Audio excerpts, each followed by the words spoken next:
إن الحمد لله نحمده ونستعينه ونستغفره ونعوذ بالله من شرور أنفسنا ومن سيئات أعمالنا من يهده الله فلا مضل له ومن يضلل فلا هادي له وأشهد أن لا إله إلا الله وحده لا شريك له وأشهد أن محمدا عبده ورسوله يا أيها الذين آمنوا اتقوا الله حق تقاته ولا تموتن إلا وأنتم مسلمون يا أيها الناس اتقوا ربكم الذي خلقكم من نفس واحدة وخلق منها زوجها وبث منهما رجالا كثيرا ونساء واتقوا الله الذي تساءلون به والأرحام إن الله كان عليكم رقيبا يا أيها الذين آمنوا اتقوا الله وقولوا قولا سديدا يصلح لكم أعمالكم ويغفر لكم ذنوبكم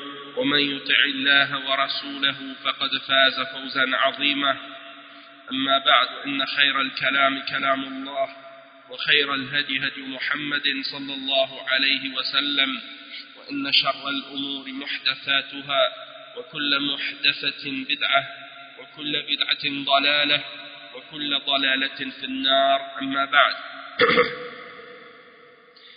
Donc on commence aujourd'hui le cours numéro 15 dans l'explication du livre Kashf al-Shubuhat avec le sharh du Cheikh Abdul Aziz ibn Abdullah ibn Baz rahimahullah, et on commence maintenant avec les questions tout de suite qui ont été posées au Cheikh à la fin du dernier cours, et on va tout de suite commencer par la suite à expliquer le reste du livre Inch'Allah.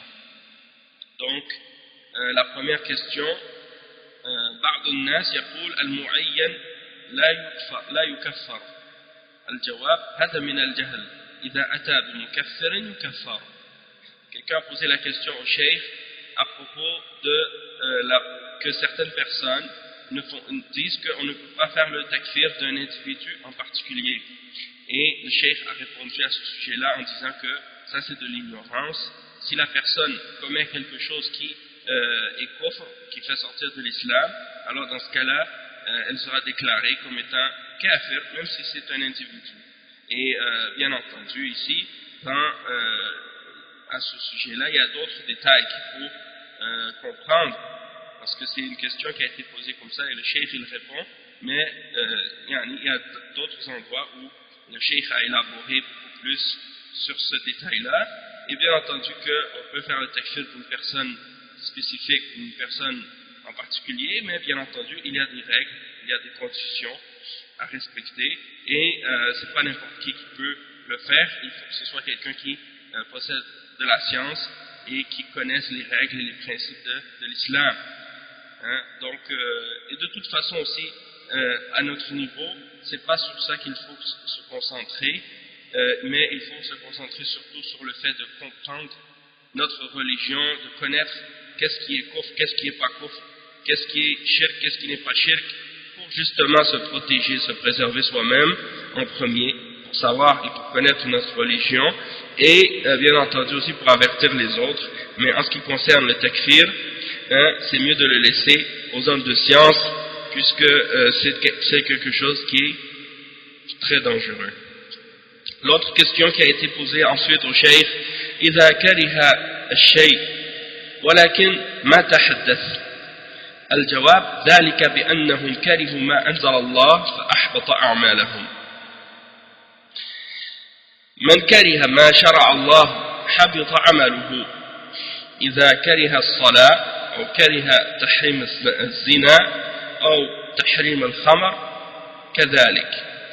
Donc ils ont posé la question au cheikh, si quelqu'un déteste quelque chose de la religion mais qu'il ne le mentionne pas, qu'il ne le dit pas.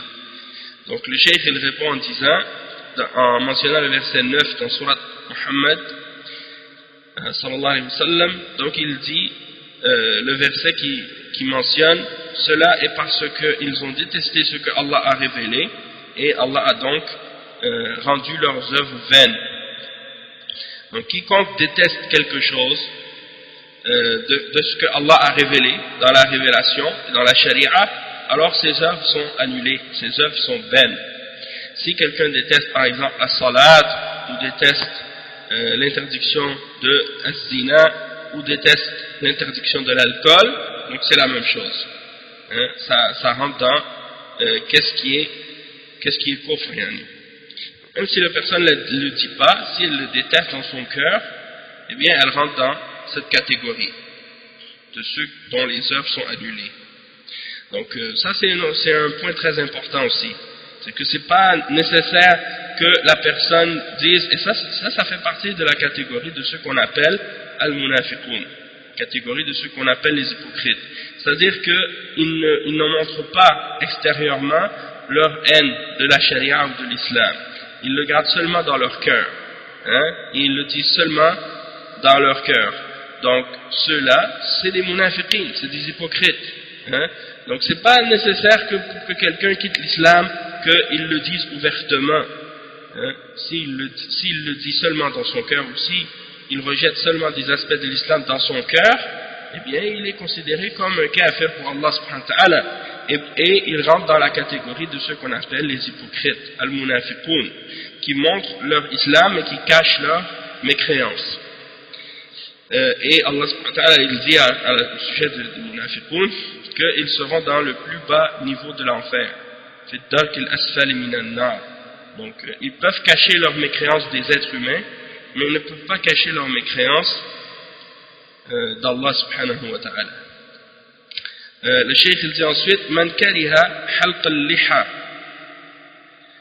الجواب هذا محل نظر هذه شبهة لأن بعض العلماء لا يراها واجبة ولكن من رد شرع الله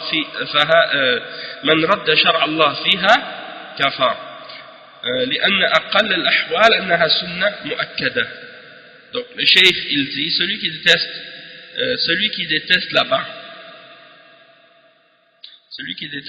parce que dans la question ils ont dit man kariha halq al-liha, probablement que la personne, qu'est-ce qu'elle veut dire, c'est le fait de détester la barbe elle-même. Est-ce que ça c'est quelque chose qui fait sortir de l'islam? Et le chef il dit ça, il faut réfléchir là-dessus, parce que il y a une shubha ici, parce que certains ulama ils disent que c'est pas obligatoire, et donc si la personne rejette la révélation d'Allah à son sujet, au sujet de la barbe, donc dans ce cas ça c'est kufr. Mais parce que le plus bas niveau, le moins qu'on peut dire au sujet de la barbe, c'est que c'est une sunna mu'akkada, mais donc on sait qu'il y a certains parmi les shuyukh, parmi des ulama qui ont mentionné dans certains livres comme Qardawi et d'autres qui mentionnent que la barbe c'est pas obligatoire, mais toutefois les preuves dans le Coran et dans la Sunna sont claires au sujet de la barbe, que c'est une obligation, hein, que c'est pas seulement quelque chose qui est recommandé. Donc le cheikh ici il dit ça dépend des cas. Si quelqu'un il pense que ça fait pas partie de l'islam parce qu'il a entendu ça de la part d'un individu que les gens considèrent comme un savant ou quoi, et dans ce cas-là c'est un cas, ça dépend des cas. Donc le cheikh il répond ensuite à propos d'une autre question, لو كره شيء من أركان الإسلام الجواب ذلك بأنهم كرهوا ما أنزل الله فأحبط أعمالهم. Donc il répond la même chose, on lui a posé la question si quelqu'un déteste quelque chose des piliers de l'islam. Donc le cheikh il répond encore avec le verset 9 dans surat Muhammad sallallahu alayhi wa sallam, ceci est parce qu'ils ont détesté ce que Allah a révélé, alors Allah a annulé leurs œuvres. Donc, que ce soit quelque chose qui fait partie des piliers de l'islam ou bien quelque chose qui fait partie de la religion, de la charia, et que la personne le déteste, eh bien ça rentre dans qu'est-ce qui annule la foi de quelqu'un, comme il y en a par exemple parmi des gens qui se disent musulmans puis qui détestent par exemple certaines règles de la religion comme le hijab, ou bien qui détestent certains aspects de la sunna, ou bien qui détestent certains aspects des peines islamiques. Ils vont dire par exemple qu'ils sont contre telle ou telle punition dans la charia d'Allah pour tel ou tel crime, Hein? Donc ça c'est kufr, celui qui déteste ces choses-là. Il doit plutôt essayer de comprendre la sagesse qu'il y a derrière ces règles, hein? Et ne pas se laisser berner ou tromper par les kuffars qui essaient de montrer aux gens que ces peines-là sont mauvaises, qu'il y a du mal dans ces peines. Il faut plutôt qu'il essaie de voir et qu'il montre, en fait, qu'il essaie de comprendre pour lui-même et qu'il soit capable d'expliquer pour les autres aussi le bien qu'il y a dans ces peines-là et la sagesse qu'il y a derrière, et pourquoi Allah, le créateur des cieux et de la terre, le plus sage des sages, a révélé ce genre de punition pour les criminels ou pour les gens qui ont commis ces peines. Et lorsque la personne va méditer sur ça, elle va tout de suite comprendre les grandes sagesses qui sont derrière. Et elle va comprendre qu'est-ce qui est bénéfique dans ces lois-là et qu'elles sont beaucoup plus efficaces et beaucoup plus complètes que les lois et les peines inventées par les êtres humains.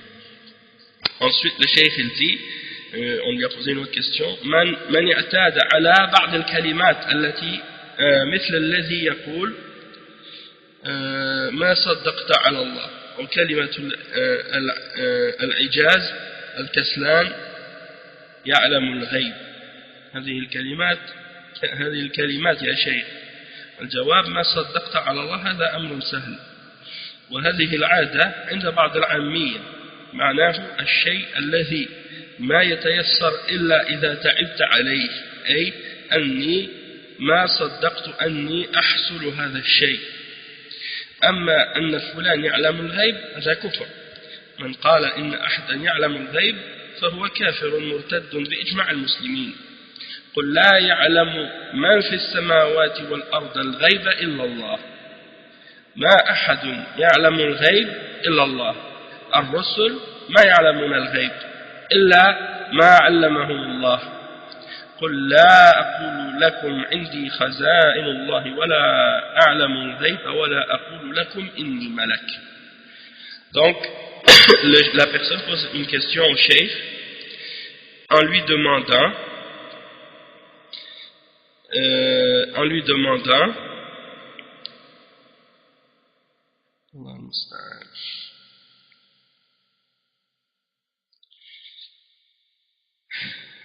la personne pose la question au cheikh en lui demandant au sujet de certaines paroles que certaines personnes prononcent ou certaines expressions. Ma saddaqta ala Allah, ma saddaqtu ala Allah, bien je n'ai pas cru, ma saddaqtu ala Allah, comment on pourrait traduire cette parole? C'est une parole que les gens, les ammiyas, disent. Ce serait un peu difficile à traduire littéralement, mais bon, je vais l'expliquer par la suite dans la réponse. Le cheikh il dit ou bien une parole que les vieux disent, le paresseux connaît l'invisible, connaît l'inconnu.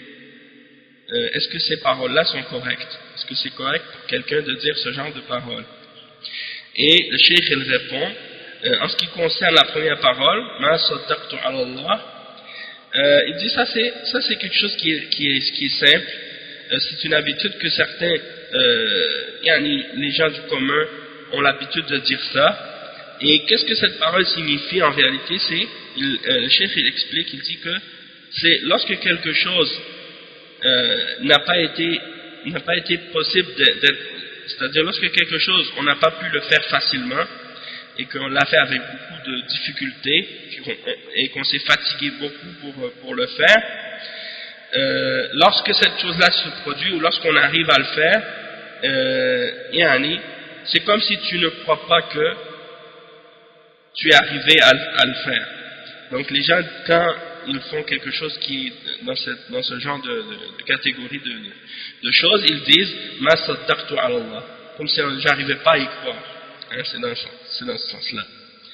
Et en ce qui concerne l'autre parole qui dit que le paresseux il connaît le ghaib, ce genre de parole-là, le cheikh dit que ça c'est kufr, parce que personne connaît le ghaib excepté Allah. Et si quelqu'un dit à propos d'une autre personne, autre que Allah, qu'il connaît le ghaib, alors c'est un kafir et c'est un apostat. selon le consensus des musulmans.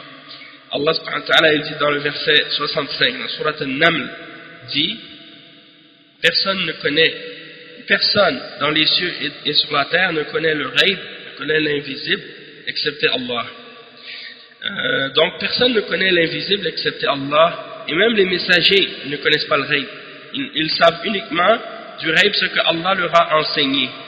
Comme dans le verset 50 de Surat Al-An'am, dit, je ne vous dis pas, dit au Muhammad, aux gens, je ne vous dis pas que j'ai les trésors d'Allah, que je détiens les trésors d'Allah.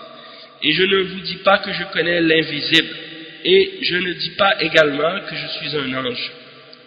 Hein? Donc ça c'est des versets qui prouvent que personne ne peut connaître le ghaib. Même les messagers ne connaissent pas le ghaib. Une autre question qui a été posée au Cheikh Al-Jahmiya, هل هم مرجئة أم كل وجه من كل وجه أم لا؟ Et le Cheikh il répond, il dit Al-Jahmiya يرون أن العبد مجبور على أفعاله يسمون مجبرة.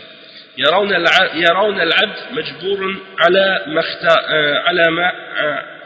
يرون العبد مجبور ما له اختيار. ما عندهم نفي الأسماء والصفات. ما عندهم نفي الأسماء والصفات نعوذ بالله هم كفار كفرا أكبر. Donc ils ont posé la question au Cheikh à propos des Jahmiya. Est-ce que ce sont des Murji'a sur tous les points de vue ou non? Et le Cheikh il répond, il dit, il considère que l'être humain est forcé de faire ce qu'il fait. Et c'est pour ça qu'on les appelle Al-Mujbira.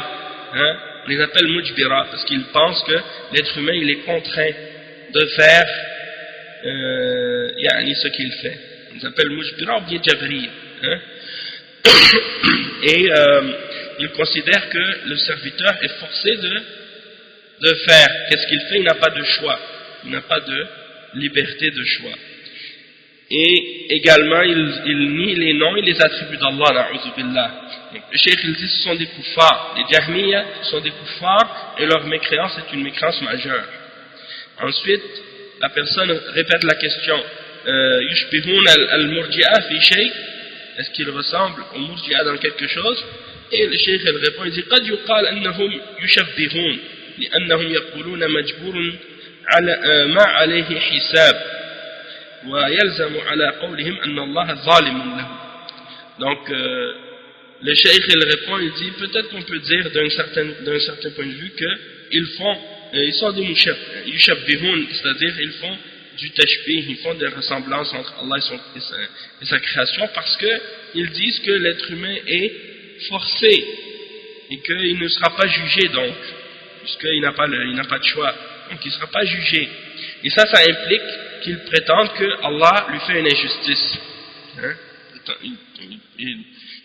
Ça implique qu'ils disent que Allah est injuste envers lui.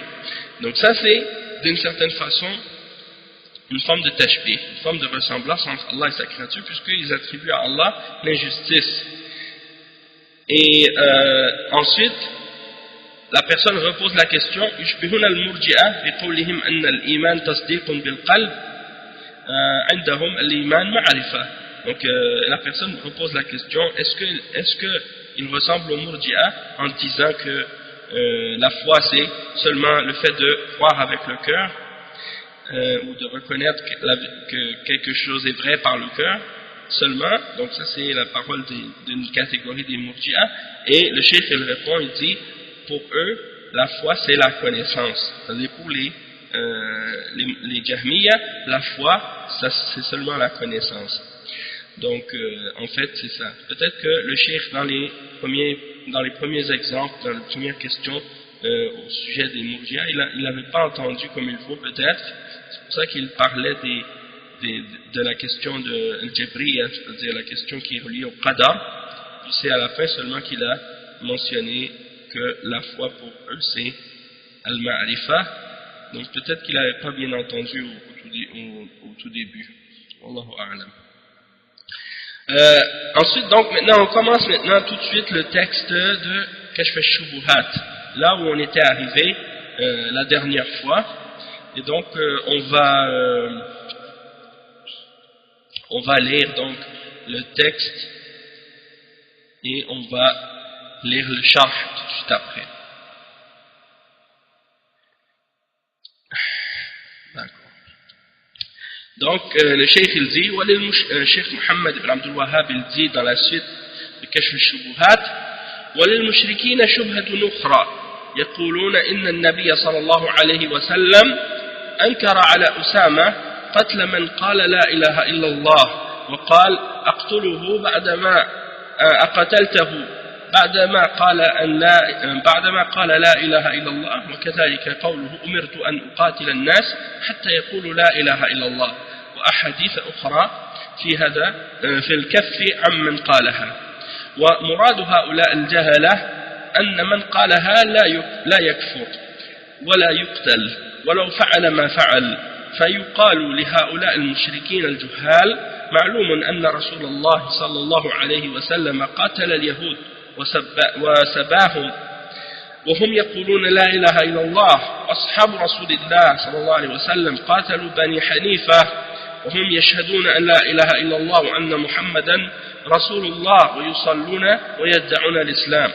وكذلك الذين حرقهم علي ابن أبي طالب بالنار هؤلاء الجهلة مقرون أن من أنكر البعث كفر وقتل ولو قال لا إله إلا الله، وأن من جحد شيئا من أركان الإسلام كفر وقتل ولو قالها، فكيف لا تنفعه إذا جحد فرعا من الفروع فكيف لا تنفعه إذا جحد فرعا من الفروع وتنفعه إذا جحد التوحيد الذي هو أصل دين الرسل ورأسه. Naam, donc on va commencer par traduire cette partie. C'est la shubha numéro 10 dans le livre, et c'est pour expliquer donc comment ils utilisent cette shubha pour essayer de faire croire aux gens que du moment que quelqu'un dit la ilaha illallah, il ne peut plus être déclaré kafir et il ne peut plus être exécuté, et ils essaient d'utiliser certains hadiths pour essayer de prouver ça. Parmi les exemples, donc le cheikh il mentionne, il dit que les mushrikoun ont une autre shubha, c'est qu'ils disent que le prophète sallallahu alayhi wa sallam a condamné l'acte de Usama ibn Zayd radiyallahu anhu lorsqu'il a tué la personne qui a dit la ilaha illallah, il a dit que rien ne mérite d'être adoré excepté Allah. Le prophète sallallahu alayhi wa sallam lui a dit, après qu'il l'ait tué, après avoir entendu qu'il l'avait tué, après qu'il ait prononcé le shahada, il lui a dit, est-ce que tu l'as tué après qu'il ait dit la ilaha illallah, hein? Donc il a condamné cette action-là, et il l'a réprimandé d'avoir fait ça. Et puis il lui a dit, il a dit également, il mentionne également le hadith du prophète sallallahu alayhi wa sallam dans lequel il dit, j'ai été ordonné de combattre les hommes jusqu'à ce qu'ils disent la ilaha illallah. Donc ils essaient d'utiliser ce genre de hadith pour essayer de prouver que une fois que la personne l'a prononcé cette parole, ça y est, il ne peut plus être tué ou combattu de façon absolue. Et le cheikh il répond, il dit que ce que ces ignorants-là disent, c'est que la personne qui le dit ne peut pas être déclarée kafir et il ne peut pas être exécuté ou combattu, même s'il fait ce qu'il fait, peu importe ce qu'il fait en fait. Hein? Et le cheikh il répond, il dit ensuite, donc on dit à ce genre de mushrikin ignorants, qu'on sait très bien que le messager d'Allah sallallahu alayhi wa sallam a combattu les juifs, et il a même pris les non-combattants en esclavage par la suite, ceux qui ont été pris comme prisonniers, par la suite il les a pris en esclavage, et ils disaient la ilaha illallah, hein, ce sont des gens qui disent la ilaha illallah, les juifs. Il a dit, et de même que les compagnons du messager sallallahu alayhi wa sallam, hein, les sahaba, après la mort du prophète sallallahu alayhi wa sallam, ils ont combattu Banu Hanifa, et Banu Hanifa, ce sont des gens qui disent la ilaha illallah, et ils disent Muhammad Rasulullah, hein, et ils font la salat, et ils se disent musulmans, ils pensent qu'ils sont musulmans, sauf qu'ils croient en Musaylama, al-Kaddab, faux prophète, Musaylama. Donc, malgré tout, donc, le fait de croire en un autre prophète après le prophète Muhammad sallallahu alayhi wa sallam, c'est kufr. Donc, même s'ils disent la ilaha illallah, qu'ils font la salat et qu'ils donnent la zakat ou qu'ils pratiquent des piliers de l'islam, du moment qu'ils ont annulé leur shahada en croyant en un faux prophète, eh bien ça fait en sorte que même s'ils disent la ilaha illallah, ça n'a pas de valeur, hein, ça ne leur sert à rien. De même que ceux que Ali radiallahu anhu a fait brûler par le feu, c'est-à-dire parmi ceux qui disaient que Ali est Allah, les a punis, hein, en les faisant brûler par le feu. Donc le cheikh il dit ces ignorants-là, ils sont d'accord, c'est-à-dire ces mushrikoun, ceux qui adorent les tombes et les morts, ils sont d'accord pour dire que celui qui nie la résurrection, il devient mécréant et il doit être exécuté selon l'islam, même s'il dit la ilaha illallah. Et ils sont d'accord également dire que quiconque renie quelque chose des piliers de l'islam, il devient kafir et il doit être exécuté, même s'il dit la ilaha illallah. Hein, ils sont d'accord avec ça. Donc le cheikh il leur pose la question, et ça c'est une question vraiment qui détruit complètement leur logique, hein, détruit complètement leur raisonnement. Le cheikh leur pose la question suivante: comment pouvez-vous dire que le fait de dire la ilaha illallah ça ne sert à rien à la personne qui nie ces aspects-là qui sont parmi les aspects des branches de la charia, qui ne sont pas des fondements? Vous dites quand il nie ça sert à rien de dire la ilaha illallah pour eux parce qu'il quitte l'islam, hein, comme par exemple celui qui nie la résurrection, ou bien qui nie par exemple un pilier de l'islam comme la salat ou la zakat ou quelque chose comme ça. Vous dites que celui qui fait ça, son shahada, il ne sert à rien. Alors comment pouvez-vous dire dans ce cas-là que si la personne renie le tawhid, qui est la base de l'islam, la base de la religion des messagers, et la tête de la religion, que s'il nie le tawhid, ça peut quand même, la ilaha illallah peut quand même lui profiter? Ça c'est une contradiction. Comment ça se fait que quand il nie une branche, vous dites que ça lui profite plus de dire la ilaha illallah, mais quand il nie la base de la religion, le tawhid, qu'il invoque des prophètes, des morts, des saints, des tombes, et qu'il dit la ilaha illallah, vous dites oui, ça lui profite quand même. Ça c'est une contradiction, hein? Et donc le cheikh il dit walakin a'da Allah ma fahimu ma'na al-ahadith. فأما حديث أسامة فإنه قتل رجلا ادعى الإسلام بسبب أنه ظن أنه ما ادعى الإسلام. قتل رجلا ادعى الإسلام بسبب أنه ظن أنه ما ادعى الإسلام إلا خوفا على دمه وماله. والرجل إذا أظهر الإسلام وجب الكف عنه حتى يتبين منه ما يخالف ذلك. وأنزل الله تعالى في ذلك يا أيها الذين آمنوا إذا ضربتم في سبيل الله فتبينوا أي فتثبتوا. فالآية تدل على أنه يجب الكف عنه والتثبت، فإذا تبين منه بعد ذلك ما يخالف الإسلام قتل، لقوله تعالى فتبينوا، ولو كان لا يقتل إذا قالها لم يكن للتثبت معنى. Donc le cheikh explique, il dit, mais les ennemis d'Allah n'ont pas compris la signification des hadiths qu'ils ont mentionnés. En ce qui concerne le hadith de Usama ibn Zayd, lorsqu'il a tué cet homme qui avait dit la ilaha illallah, il l'a tué parce qu'il croyait que cette personne avait uniquement prétendu l'islam parce qu'il avait peur pour sa vie et pour son sang et pour ses biens. C'est-à-dire que Usama, il a seulement dit la ilaha illallah parce qu'il avait peur d'être exécuté, d'être tué dans le combat. Et donc il a dit la ilaha illallah pour se protéger. Donc c'est pour ça que Usama s'est permis de le tuer, parce qu'il croyait que cette personne-là n'avait pas dit la ilaha illallah pour de vrai. Sauf que le cheikh il dit que lorsqu'une personne montre l'islam, montre un signe apparent qu'il accepte l'islam en disant la ilaha illallah ou en disant aslamna, on accepte l'islam, ou en disant assalamu alaykum, différents signes comme ça qui montrent, même durant la bataille, il montre qu'il accepte l'islam. À ce moment-là, tu n'as plus le droit de le toucher. À partir du moment qu'il dit la ilaha illallah, ou qu'il dit quelque chose qui montre qu'il accepte l'islam, tu n'as plus le droit de lui toucher, même pas un cheveu. Et tu dois t'abstenir de lui faire quoi que ce soit. Jusqu'à ce que tu vois par la suite, donc il devient clair par la suite, que la personne fait quelque chose qui vient en contradiction avec la ilaha illallah.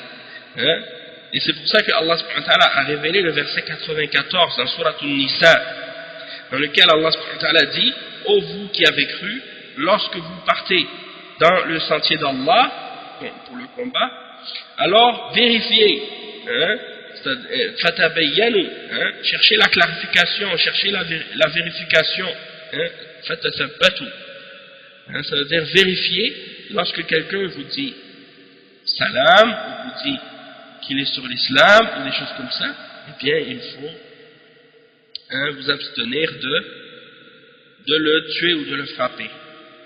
Et il faut vérifier que la personne a accepté l'islam. Donc si par la suite tu vérifies que la personne est sur l'islam et que tu constates que la personne a contredit l'islam, contredit les fondements de l'islam, dans ce cas-là il sera exécuté par la suite. Parce que Allah subhanahu wa ta'ala il a dit fatabayyanu, walau kana la yuqtal idha qalaha lam yakun litathabbuti ma'na.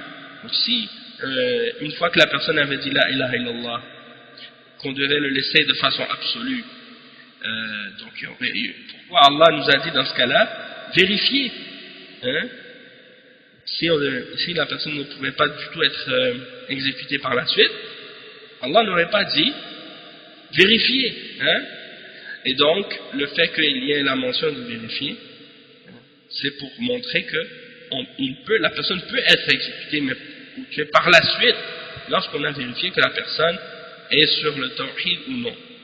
Le cheikh il dit وكذلك الحديث الآخر وأمثاله معناه ما ذكرناه أن من أظهر التوحيد والإسلام وجب الكف عنه إلى أن يتبين منه ما يناقض ذلك.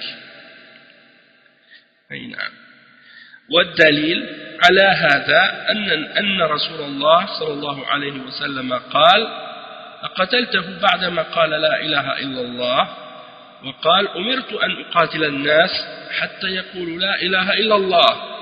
هو الذي قال في الخوارج: أينما لقيتموهم فاقتلوهم، لئن أدركتهم لأقتلنهم قتل عاد، مع كونهم من أكثر الناس عبادة وتهليلا وتسبيحا، حتى أن الصحابة يحقرون صلاتهم عندهم، وهم تعلموا العلم من الصحابة، فلم تنفعهم لا إله إلا الله ولا كثرة العبادة ولا ادعاء الإسلام لما ظهر منهم من مخالفة الشريعة.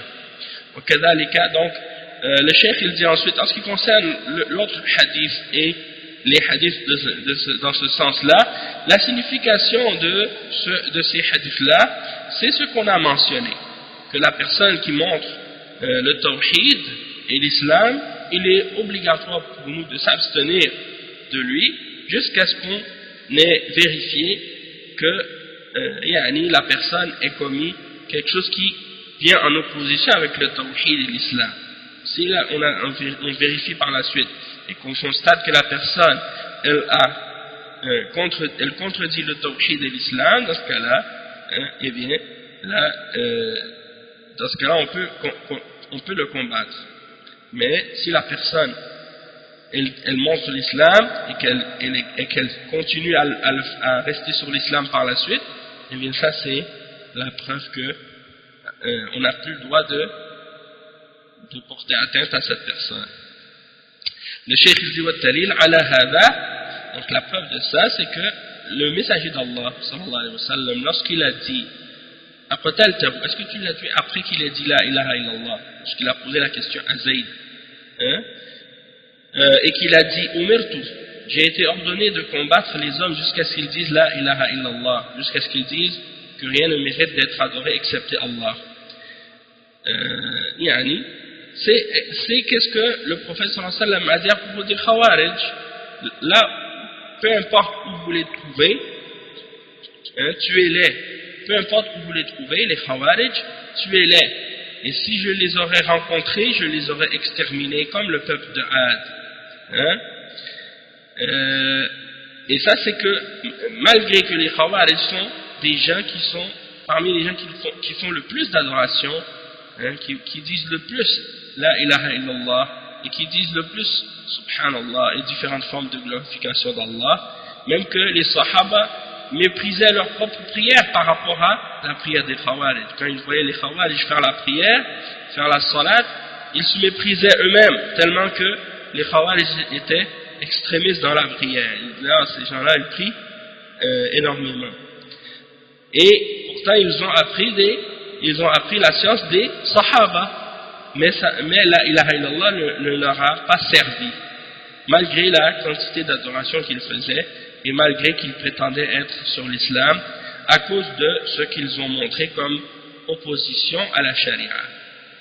Le cheikh il dit وكذلك ما ذكرناه من قتال اليهود وقتال الصحابة بني حنيفة وكذلك أراد النبي صلى الله عليه وسلم أن يغزو بني المصطلق لما أخبره رجل أنهم منعوا الزكاة حتى أنزل الله تعالى يا أيها الذين آمنوا إن جاءكم فاسق بنبأ فتبينوا أن تصيبوا قوما بجهالة فتصبحوا على ما فعلتم نادمين وكان الرجل كاذبا عليهم وكل هذا يدل على أن مراد النبي صلى الله عليه وسلم في الأحاديث التي احتجوا بها ما ذكرناه.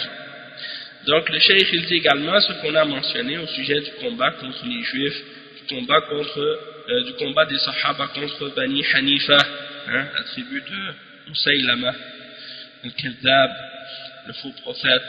Et le cheikh il dit, et de même que le prophète sallallahu alayhi wa sallam a même voulu combattre Bani al-Mustalaq lorsque quelqu'un l'a informé qu'ils ont refusé de payer la zakat, jusqu'à ce que Allah subhanahu wa ta'ala révèle le verset 6 dans Surat al-Hujurat, dans lequel Allah subhanahu wa ta'ala dit, ô vous qui avez cru, lorsqu'un pervers vous vient avec une information, alors vérifiez-la, pour ne pas que vous faisiez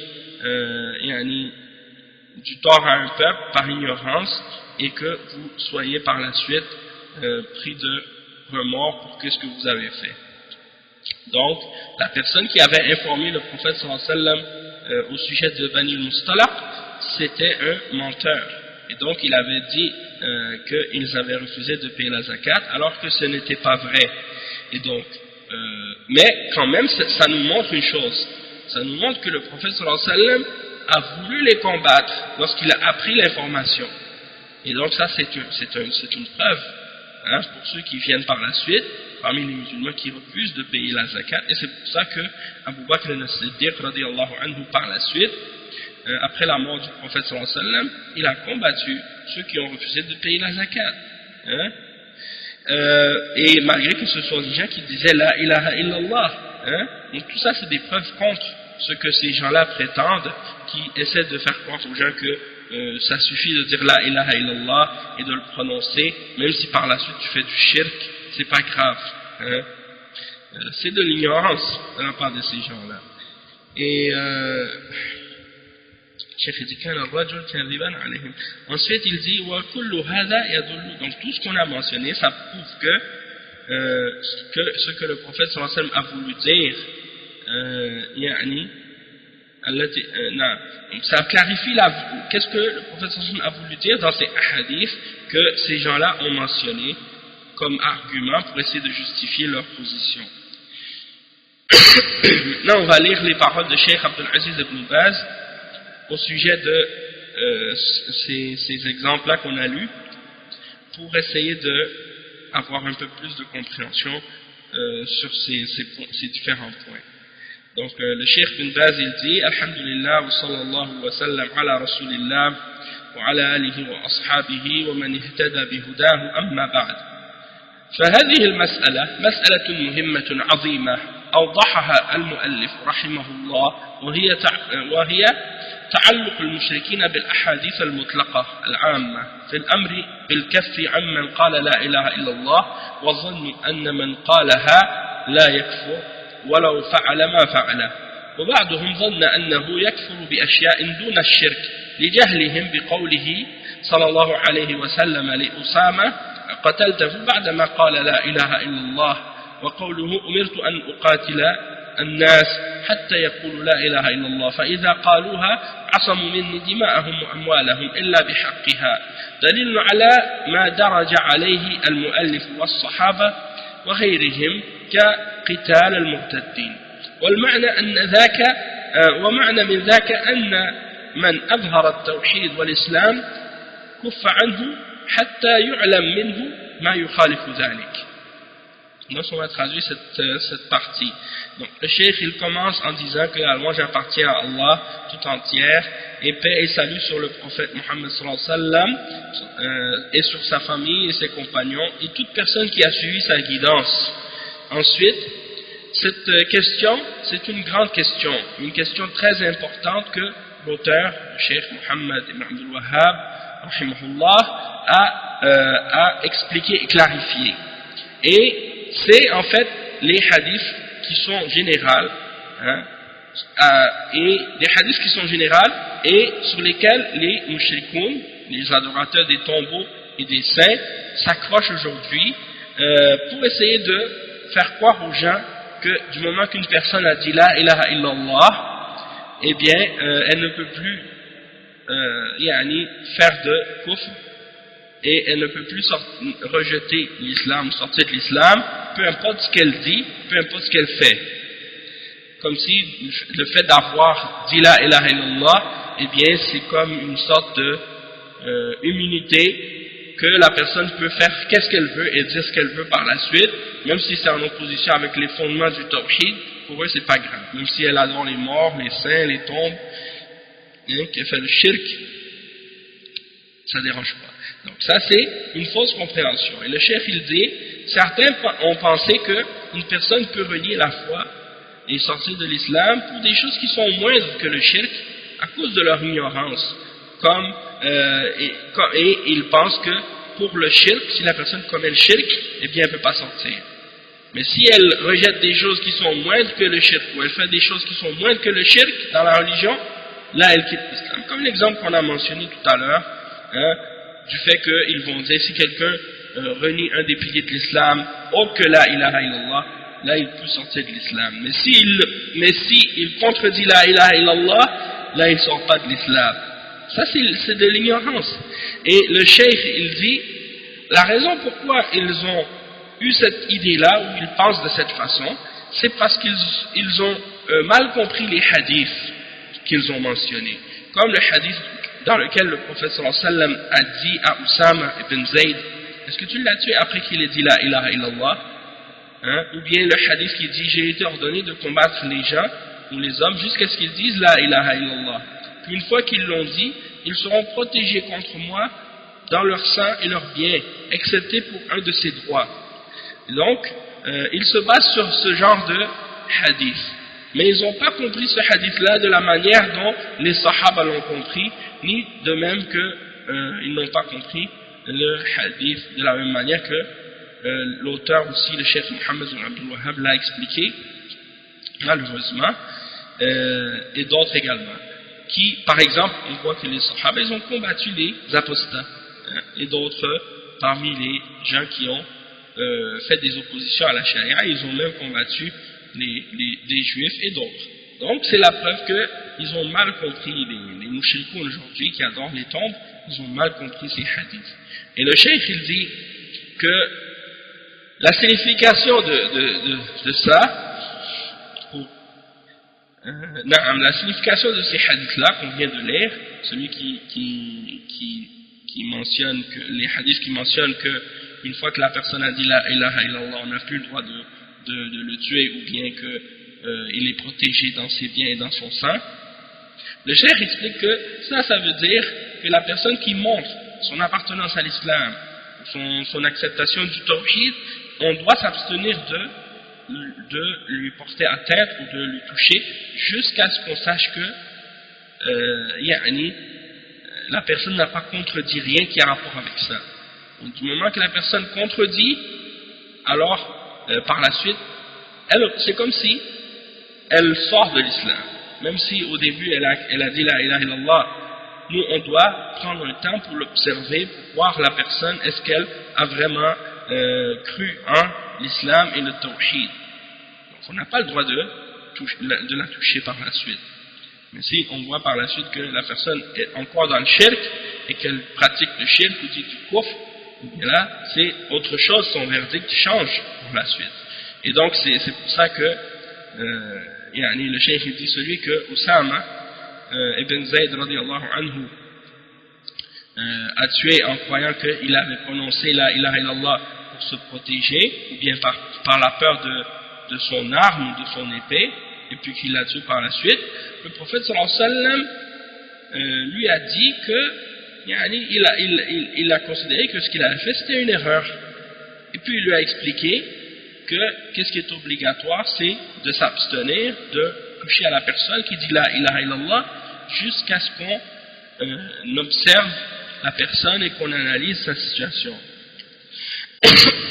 Donc le cheikh il dit وهكذا كل إنسان لا يقول لا إله إلا الله من الكفار الذين يأبون أن يقولوها مثل كفار قريش لما قال لهم قولوا لا إله إلا الله قالوا أجعل الآلهة إلها واحدا إن هذا لشيء عجاب وقالوا أئنا لتارك آلهتنا لشاعر مجنون وقال جل وعلا إنهم كانوا إذا قيل لهم لا إله إلا الله يستكبرون ويقولون أئنا لتارك آلهتنا لشاعر مجنون فالذين يجحدون لا إله إلا الله إذا قالوها يكف عنهم حتى ينظر في أمرهم فإن استقاموا ووحدوا الله وأخلصوا له العبادة والتزموا الشرع وعلم عنهم الإسلام تم الكف عنهم أما إن قالها وهو لا يؤمن بمعناها ولا يعتقد معناها يقول لا إله إلا الله وهو يعبد غير الله كما تفعل المنافقين وكما فعل أصحاب مسيلمة يقولون لا إله إلا الله ويصلون ويصومون ويقولون مسيلمة نبي قد كذبوا قوله جل وعلا ما كان محمد أبا أحد من رجالكم ولكن رسول الله وخاتم النبيين فكيف يكون مسيلمة نبي ومحمد خاتم الأنبياء ولهذا قاتلهم الصحابة لأنهم زعموا في مسيلمة أنه نبي وهذا كفر بالإجماع ولو قالوا لا إله إلا الله. Donc, le cheikh il dit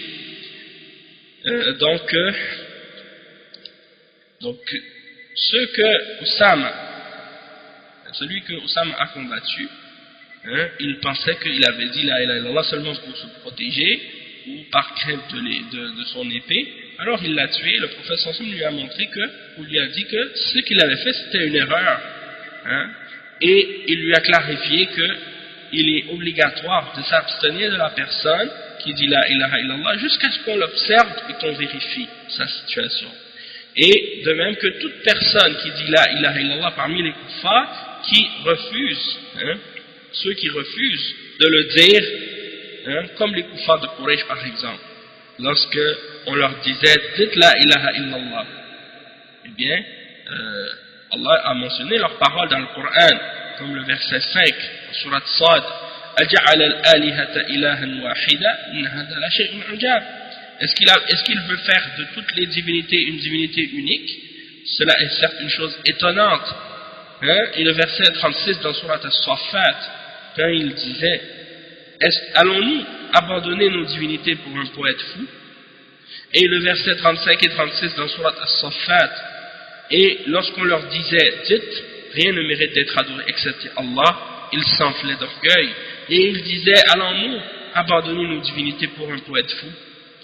Donc ceux qui rejettent et qui renient la ilaha illallah, lorsqu'ils le disent, lorsqu'ils acceptent de le prononcer, eh bien on doit s'abstenir de les tuer ou de les toucher dans le combat, et on doit regarder et analyser leur situation.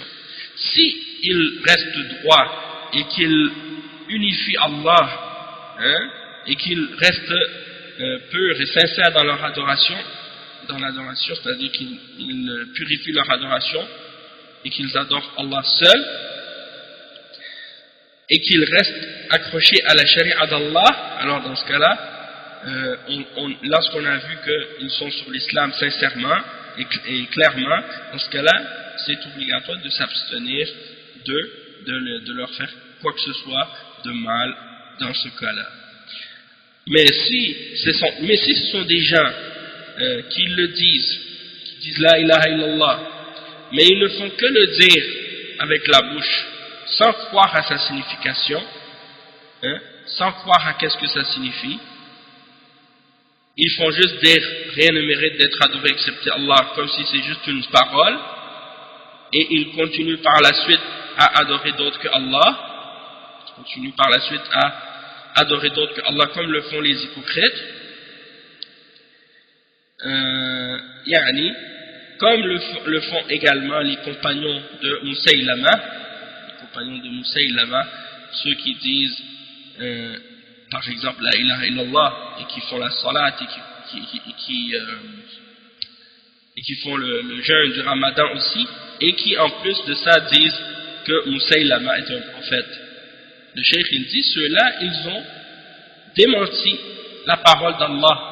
Le verset 40 dans Surat Al-Ahzab, lorsque Allah subhanahu wa ta'ala dit que le prophète Muhammad sallallahu alayhi wa sallam n'est le père d'aucun d'entre vos hommes, mais il est le messager d'Allah et le dernier des prophètes, celui qui vient sceller la prophétie. Donc si quelqu'un, le cheikh il dit comment quelqu'un peut dire que Musaylama est un prophète et croire que Musaylama est un prophète et dire en même temps que Muhammad est le dernier des prophètes? Et ça c'est une contradiction, et c'est pour cette raison là que les Sahaba ont combattu Bani Hanifa à cause de ça. Ils ont combattu la tribu de Hanifa. Pourquoi? Parce qu'ils avaient cru en Musaylama et ils ont prétendu qu'il était un prophète. Et ça c'est un kufr selon le consensus de la Ummah, selon le consensus des musulmans. Même si la personne dit la ilaha illallah et que par la suite elle dit je crois à un autre prophète, alors ça c'est considéré comme kufr. كيف يكون مسيلمة؟ donc c'est ça. وهكذا الذين حرقهم علي ابن أبي طالب زعموا أنه إله وأنه هو الله فحرقهم وهم يقولون لا إله إلا الله يقولون بألسنتهم ما لا يطاق أفعالهم. Donc le cheikh explique que de même que Ali radiyallahu anhu il a brûlé ceux qui prétendaient qu'il était Dieu, ils disent qu'il est Allah. Alors Ali radiyallahu anhu, quand il a entendu ces gens-là, il n'a pas pu supporter qu'est-ce que ces gens-là disaient. Alors il les a fait brûler vivants. Malgré qu'ils disaient la ilaha illallah. Donc c'est pas suffisant juste que la personne dise la ilaha illallah. Oui, sur le coup, si elle le dit la personne, c'est bien entendu que on s'abstient de toucher à la personne au moment où elle le prononce. Mais si par la suite on voit qu'elle persiste dans le shirk et dans le kufr, eh bien son tawhid, son témoignage ne sera pas valide. Ça c'est évident. Le cheikh il dit ensuite وهكذا المنافقون يقولون لا إله إلا الله وهم يعتقدون بطلان الدين وأنه لا حقيقة له ويقولونها رياء وتعوذا ومع هذا قال الله في حقهم إن المنافقين في الدرك الأسفل من النار ولم ينفعهم قول لا إله إلا الله لأنهم قالوها بالألسن وكفروا بالمعنى إن المنافقين يخادعون الله وهو خادعهم وإذا قاموا إلى الصلاة قاموا كسالى يراءون الناس ولا يذكرون الله إلا قليلا مذبذبين بين ذلك لا إلى هؤلاء ولا إلى هؤلاء ما عندهم إيمان. Donc le cheikh explique que également les hypocrites, al-munafiqoun, ils disent la ilaha illallah et dans leur cœur ils croient que la religion elle est fausse. Ils disent rien ne mérite d'être adoré excepté Allah, puis dans leur cœur ils croient que la religion elle est fausse. Et ils croient que la religion n'est pas réelle, pas vraie. Et ils disent donc la ilaha illallah juste pour se montrer ou pour se protéger. Hein? Alors que Allah a dit à leur sujet dans le Coran, dans le verset 145 dans Surat An-Nisa, que les munafiqin, les hypocrites, seront dans le niveau le plus bas de l'enfer. Et le fait d'avoir dit la ilaha illallah, le fait d'avoir dit que rien ne mérite d'être adoré excepté Allah, ne leur sera d'aucune utilité. Parce qu'ils l'ont dit avec la langue et ils ont renié sa signification. Et Allah subhanahu wa ta'ala dit dans le verset 142-143 dans Surat An-Nisa que les hypocrites essaient de tromper Allah et c'est Allah qui les trompe. Hein? Et lorsqu'ils se tiennent pour faire la salat, ils se lèvent paresseusement pour se montrer des gens, pour se faire voir des gens. Et ils ne se souviennent d'Allah que très peu. Ils sont hésitants. Hein? Ils sont hésitants entre les deux. Ils ne font pas partie ni de ceux-là, ni de ceux-là. Ils ne font pas partie ni des croyants, ni des kuffars. Ils ne savent plus de quel côté ils sont. Donc ils sont entre les deux. Et le cheikh dit, ils n'ont pas de foi.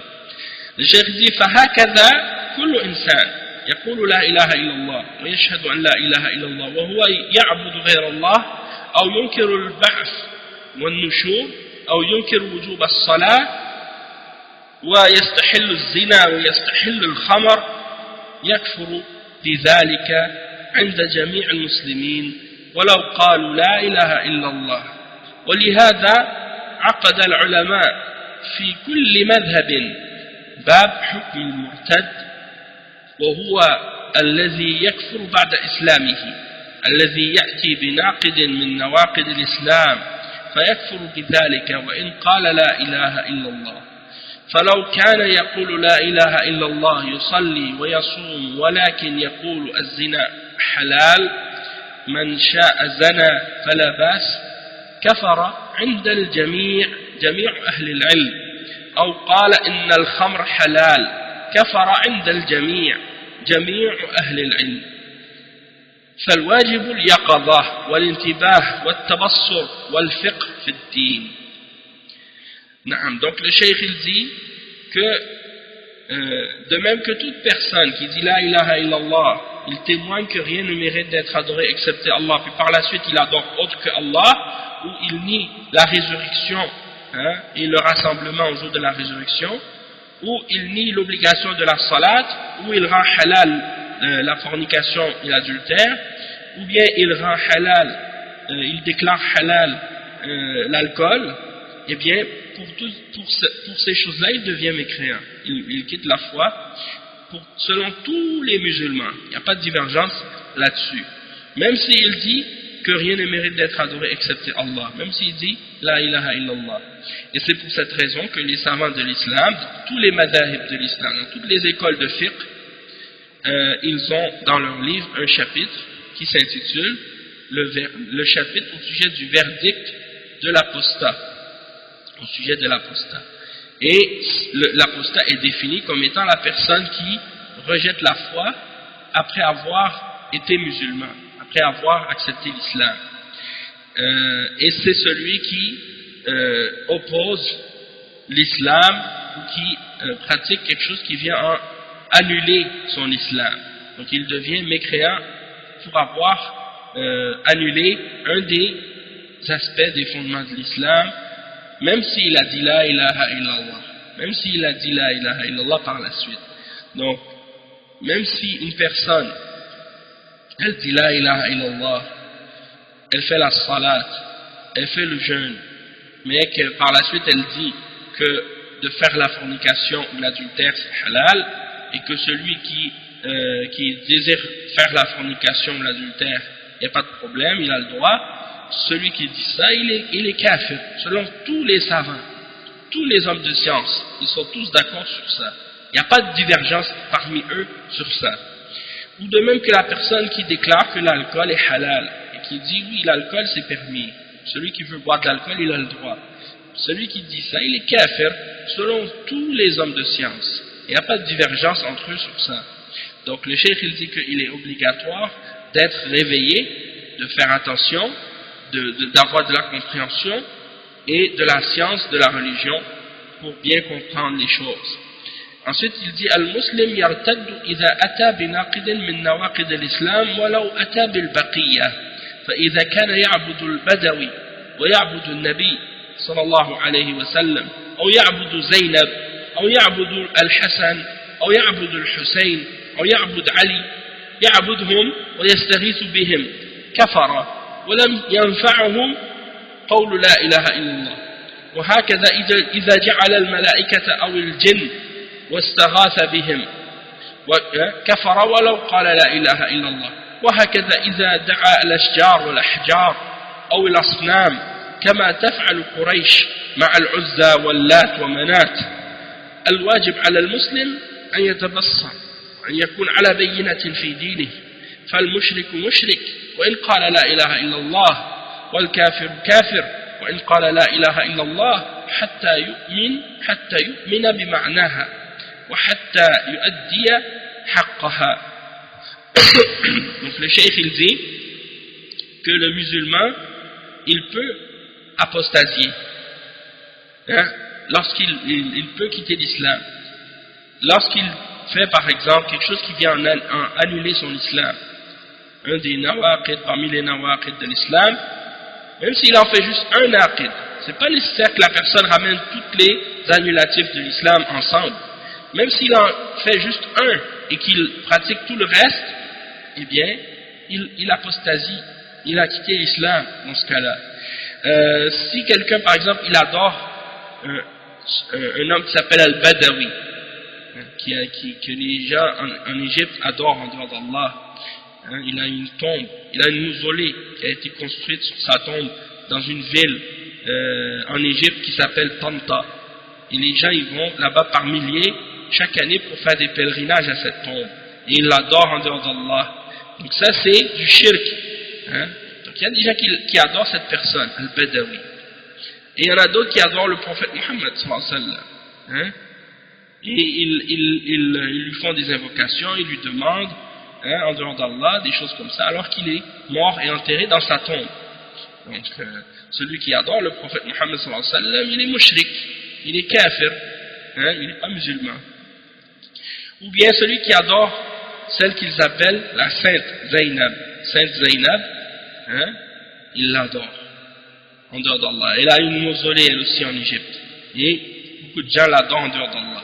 Ou bien d'autres adorent Al-Hassan, le petit-fils du prophète Mohammed sallallahu alayhi wa sallam, ou bien Al-Hussein, hein, comme les Shia Rafida en Iran, hein, qui adorent Hussein, qui ont fait une mausolée dans une mosquée à l'endroit où il a été enterré, à Karbala.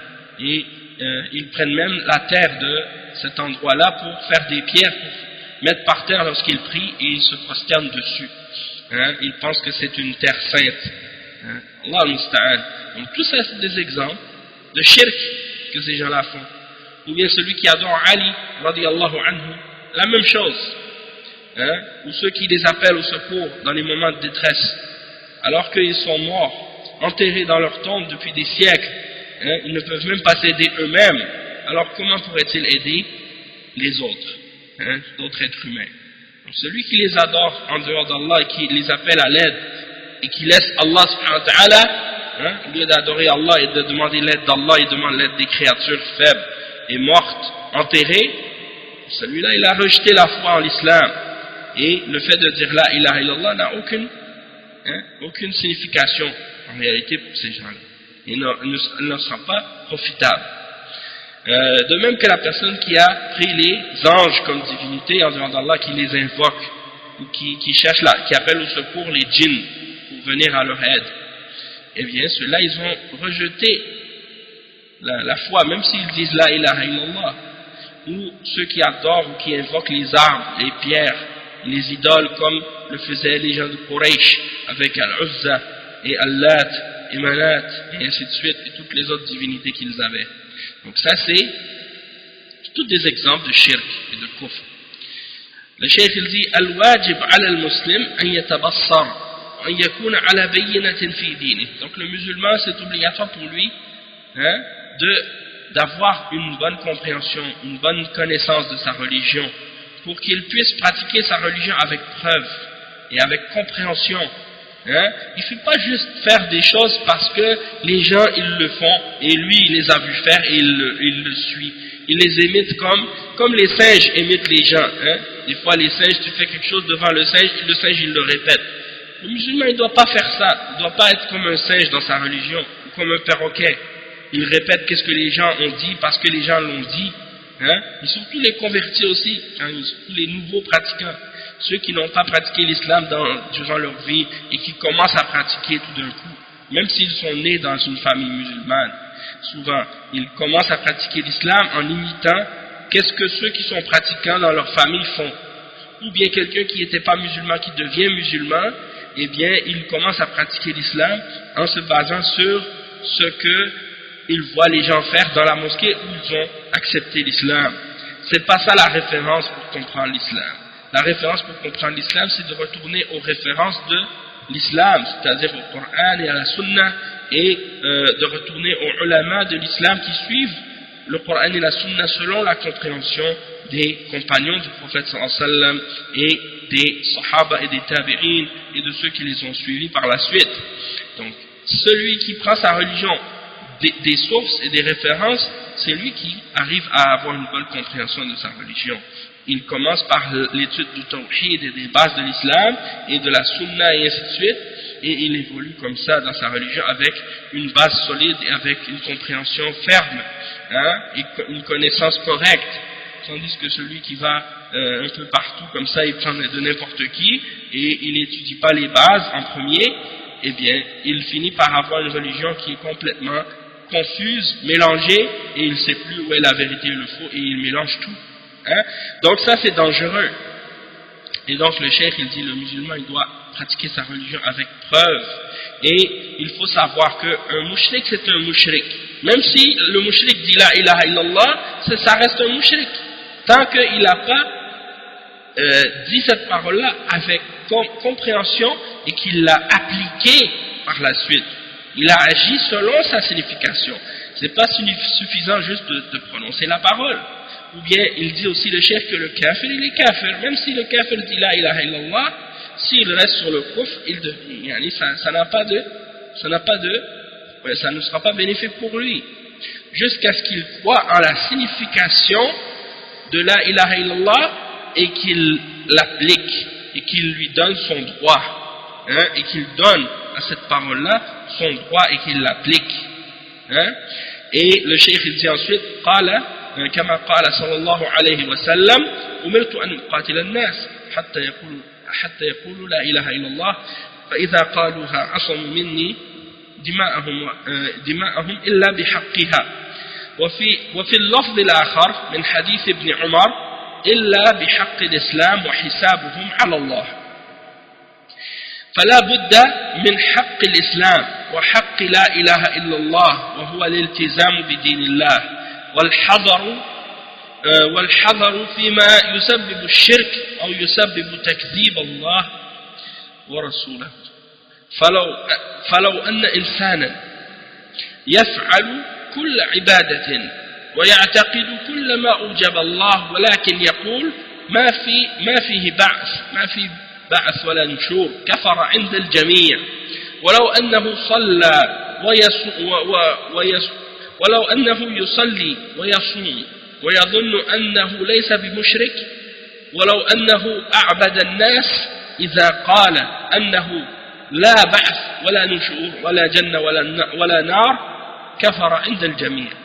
وهكذا لو كان يؤمن بكل شيء ولكن يقول الزنا حلال أو الخمر حلال أو الصلاة ما هي بواجبة أو صوم رمضان ليس واجبا أو الحج ليس واجبا مع الاستطاعة كفر عند الجميع. فالواجب التنبه لهذه الأمور وأن يكون طالب العلم على بصيرة وألا يغتر بقول هؤلاء المرتدين هؤلاء الجهلة الضالين الذين يعبدون القبور ويستغيثون بالأموات ويقولون نحن مسلمون. نسأل الله العافية ورزقنا الله التوفيق والهداية. Donc, le cheikh il conclut en disant que le prophète sallallahu alayhi wa sallam a dit j'ai été ordonné de combattre les hommes jusqu'à ce qu'ils disent que rien ne mérite d'être adoré excepté Allah, et lorsqu'ils l'ont dit ils seront protégés dans leur sang, ils seront protégés dans leur sang contre moi, excepté pour un de ces droits, excepté pour un de ces droits, c'est-à-dire pour un des droits de l'islam. Et dans une autre narration, dans le hadith d'Ibn Umar, le prophète sallallahu alayhi wa sallam a dit illa bihaqqil islam wa hisabuhum ala Allah, c'est-à-dire ils seront protégés contre moi dans leur bien et dans leur sang, excepté pour un des droits de l'islam, et leur jugement est à Allah, c'est-à-dire c'est Allah qui les jugera. Donc le cheikh il dit donc il faut pas seulement dire la ilaha illallah, mais il faut également respecter les droits de l'islam et les droits de la ilaha illallah. Et quels sont les droits de l'islam et les droits de la ilaha illallah? C'est de respecter la religion d'Allah et de faire attention de tout ce qui pourrait être une cause de shirk, ou bien une cause de ce qui amène à démentir Allah et démentir son messager sallallahu alayhi wa sallam. Donc si quelqu'un parmi les hommes fait toutes les adorations et il croit en tout ce qui est ordonné par Allah, mais qu'il dit par la suite qu'il n'y a pas de résurrection, qu'il n'y a pas de rassemblement après la mort, il a rejeté la foi, selon tous les savants. Parce que c'est pas suffisant de juste faire, c'est-à-dire c'est pas que tu pratiques tout et tu crois en tout, sauf un élément de la foi. Même si c'est juste un élément de la foi que tu as renié, c'est comme si tu avais rejeté le tout. Tu ne peux pas prendre une partie et rejeter l'autre. Même si tu dis c'est juste, je vais juste rejeter 1% de la religion, c'est pas beaucoup. Juste un élément, 1%. Quelqu'un dit je crois en 99% de la religion, mais je ne crois pas en 1%. Si ça c'est kufr. La personne qui dit ça, elle est devenue mécréante même. Elle est devenue mécréante parce qu'elle a renié quelque chose qui fait partie de la religion de l'islam. Et la plupart des gens à notre époque aujourd'hui, c'est ça leur pensée. Une fois j'ai rencontré une femme juive, et cette femme juive là, elle m'a dit toutes les religions, elles ont du vrai et du faux. J'ai dit toutes les religions ont du vrai et du faux sauf l'islam. Et là elle s'est mise en colère et elle est partie. Elle s'est mise en colère et elle est partie parce qu'elle voulait que je lui dise oui, toutes les religions ont du vrai et du faux sauf elle voulait que je lui dise comme elle, que toutes les religions ont du vrai et du faux, même l'islam. Et je lui ai répondu le contraire. Je lui ai dit toutes les religions ont du vrai et du faux, c'est vrai, sauf l'islam. L'islam n'a que du vrai. Parce que c'est la religion d'Allah. Il ne peut pas y avoir de faux dedans. Et donc, les kuffars, eux, souvent ils te disent des paroles comme ça. Ils te disent des paroles comme pour dire ah mais dans toutes les religions il y a du bon, il y a du mauvais. Toutes les religions, parce que ce sont des religions de fausseté, des religions inventées par les hommes, ou bien, même si à la base c'était des religions qui ont été ramenées par les messagers d'Allah, par les prophètes, comme la religion des juifs et des chrétiens, mais cette religion-là, elle n'est pas restée telle qu'elle. leur religion, elle a été falsifiée par la suite et changée. Les messagers sont venus, et après que ces messagers-là sont partis, eux, ils ont changé les messages de ces messagers-là, ils ont rajouté des choses dedans, ils ont enlevé des choses dedans. Donc ces religions-là sont devenues fausses aujourd'hui. Le christianisme aujourd'hui, c'est pas la religion que Allah a révélée à Isa. Et la religion que les juifs suivent aujourd'hui, c'est pas la religion que Allah a révélée à Moussa, alayhi salam. Et même si c'était le cas, même si c'était encore resté tel quel, et même si c'était resté tel quel, la religion de Isa et de Moussa, elle ne serait toujours pas valable à suivre aujourd'hui. Pourquoi? Parce que le prophète Mohammed sallallahu alayhi wa sallam est venu abroger tout ce qu'il y avait comme religion précédente. Et donc personne aujourd'hui ne peut continuer à suivre une religion ou un prophète précédent et prétendre qu'il est sur une religion de vérité, parce que ces religions-là sont abrogées aujourd'hui. D'accord? Et donc, il n'y a plus de religion il n'y a plus d'autre religion qui soit vraie, totalement vraie, excepté l'islam aujourd'hui. Donc ça, c'est un point très très important, parce que vous voyez ça, souvent les kuffars, ils vont vous dire des paroles comme ça, il faut savoir que ça c'est du kufr. Et ensuite, donc le cheikh il dit, si une personne prie, fait la salat, fait le jeûne, et il pense qu'il n'est pas mushrik, même si c'est la personne la plus dévouée, la plus pieuse en apparence, qui fait la salat et le jeûne et tout, mais qu'elle dit par la suite, moi je ne crois pas en la résurrection, ou je ne crois pas en rassemblement après la mort, ou je ne crois pas au paradis, ou je ne crois pas en enfer, eh bien cette personne elle est kafir. Même si elle fait toutes les prières du monde, même si elle jeûne toute la journée, même si elle prie tous les jours, même si elle jeûne tous les jours, même si elle dit la ilaha illallah du matin jusqu'au soir, même si elle va faire le hajj, va faire le hajj à chaque année et la umrah 10 fois par année, et qu'elle revient chaque fois et qu'elle donne de l'aumône et de la charité et qu'elle paie la zakat, peu importe. Si elle dit je ne crois pas en ces choses-là, ou en un élément parmi les éléments de la religion, elle quitte la foi. Le cheikh dit de même que la personne qui dit je crois en tout, puis je crois en tout, qu'est-ce qui est dans la religion, sauf que le zina, comme si l'adultère, la fornication, c'est halal. Ou bien l'alcool, c'est halal. Ou bien il dit la salade, c'est pas obligatoire. Ou bien il dit que le jeûne de Ramadan, c'est pas obligatoire. Ou bien il dit que le hajj, il dit que c'est pas obligatoire, avec la capacité. Et bien celui-là, il est kafir aussi, il est mécréant, il n'est pas musulman, même si il croit en tout le reste.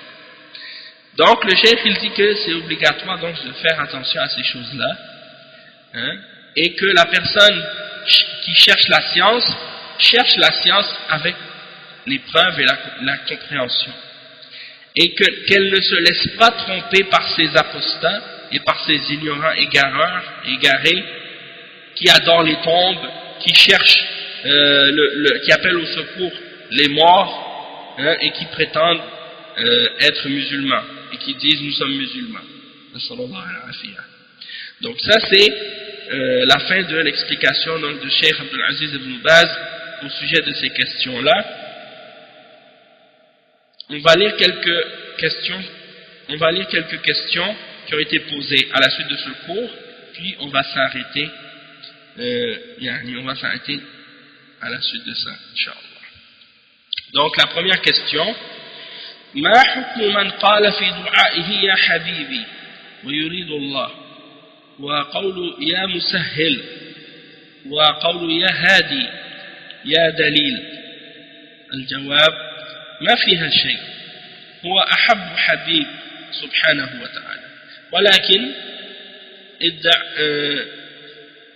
ادعوه بأسمائه يا الله يا رحمن، لأن الله يقول ولله الأسماء الحسنى فادعوه بها، وقال ادعوني،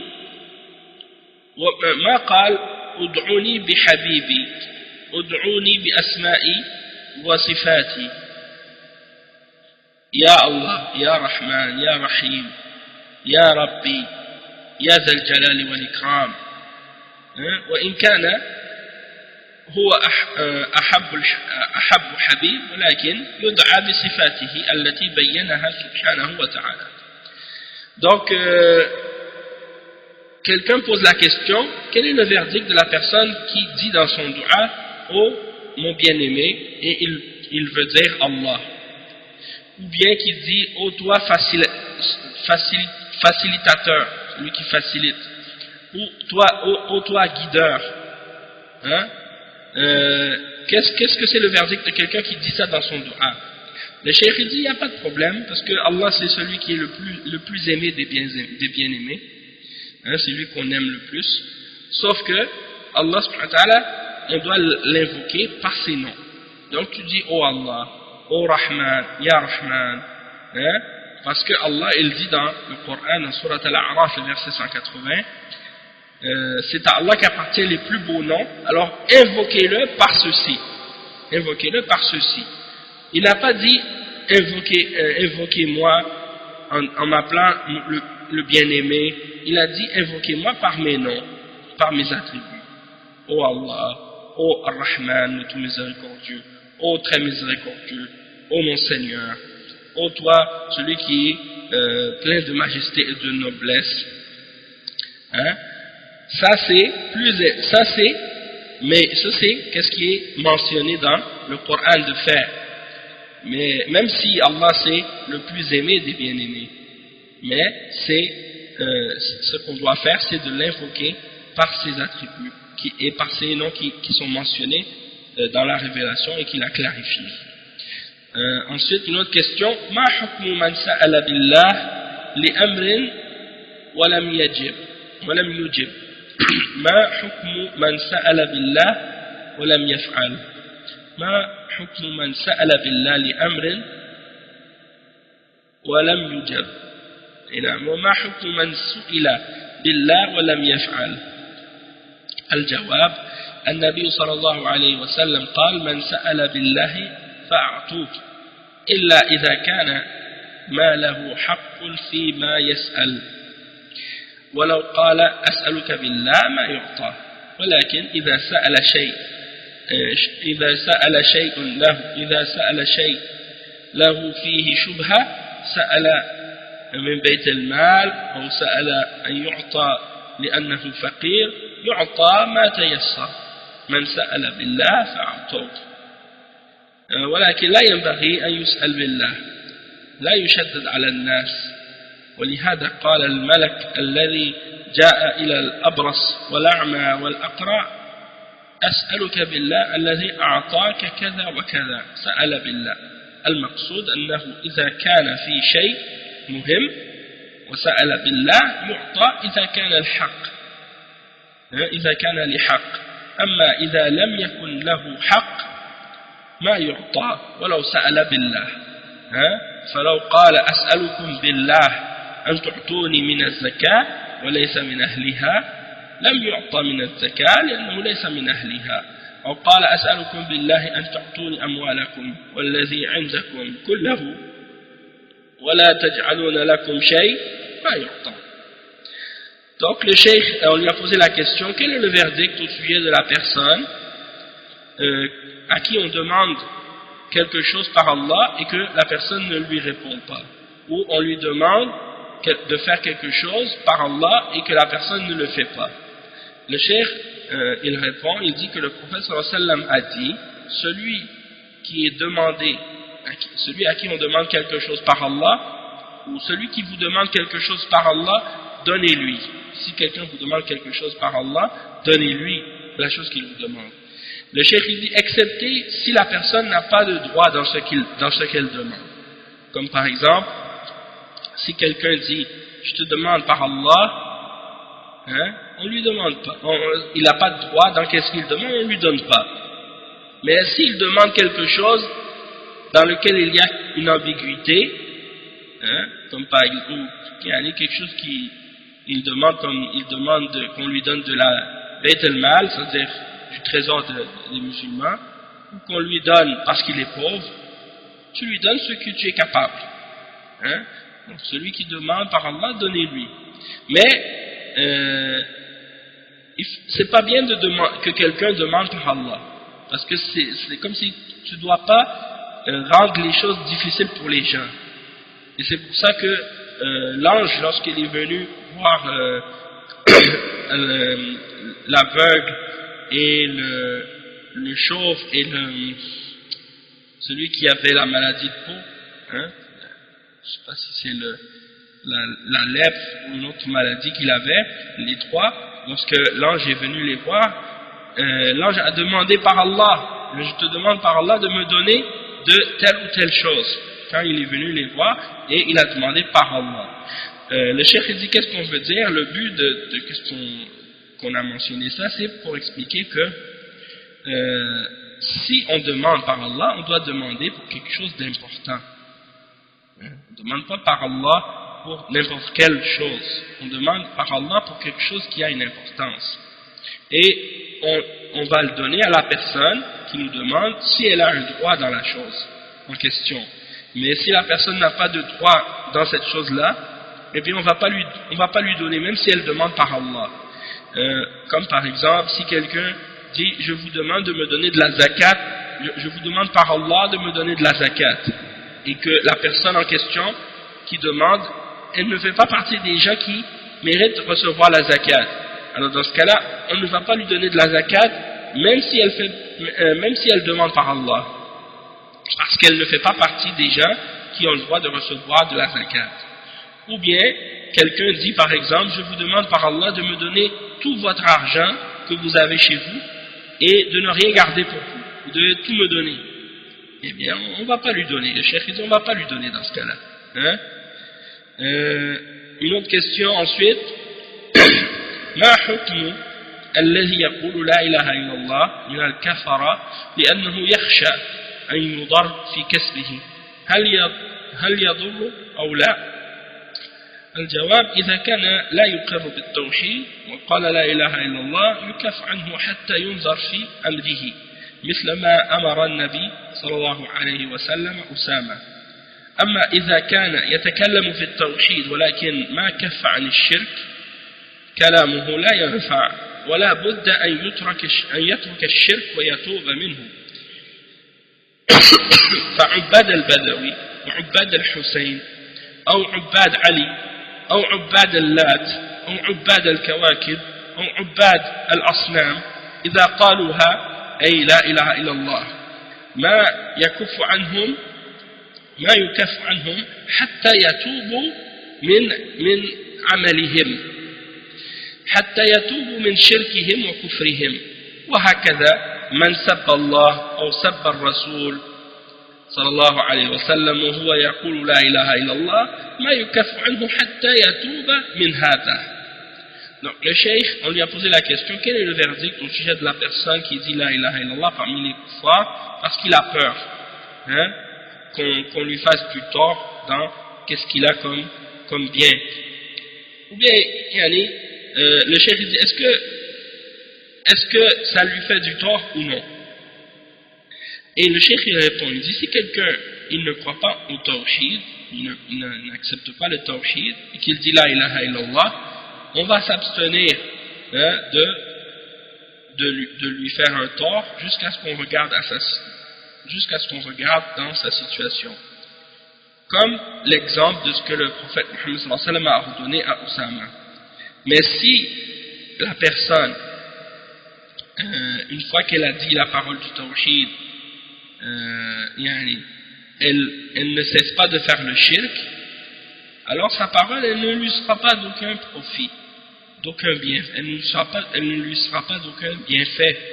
Il faut que la personne cesse de faire le shirk et il faut qu'elle s'en repente.